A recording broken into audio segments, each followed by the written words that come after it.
ay si kuya nakikinig ng G22. Hindi, kasi parang naka-play siya. Like, Hindi pa rin ako sanay.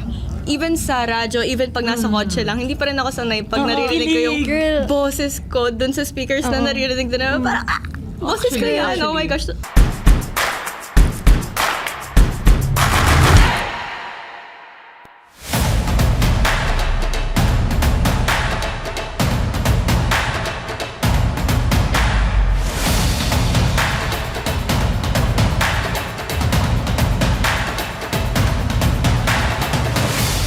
ready, aim, shoot!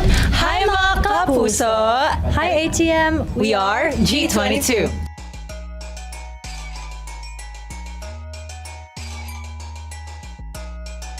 It is thriving. It is reaching heights we've never even imagined before. And nakakatuwa lang na ang dami ng tao na tumataya sa P-pop. And ang saya lang na we're part of that movement. Sa totoo lang, malayo siya sa mga nangyayari before.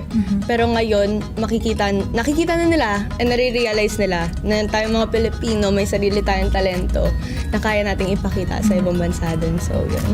Para siyang forest nagbo-bloom, like iba't ibang plants and colors and flavors. Sobrang ganda. At we don't even know the extent, yung mga limitations kasi there's so much potential that hasn't been explored and it's already getting there and it's so beautiful.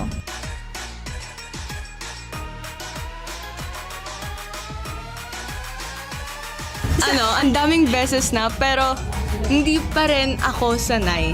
Even sa radyo, even pag nasa kotse lang, hindi pa rin ako sanay pag naririnig ko yung boses ko dun sa speakers na naririnig din naman. Parang, boses ko yan. Oh my gosh. Hindi ko alam kung may ako or hindi. Nasa plane ako, and then when we were like going in our seats and stuff, nag-play yung Boomerang. Wow! Yeah! Yeah! Ayun, ganun yung...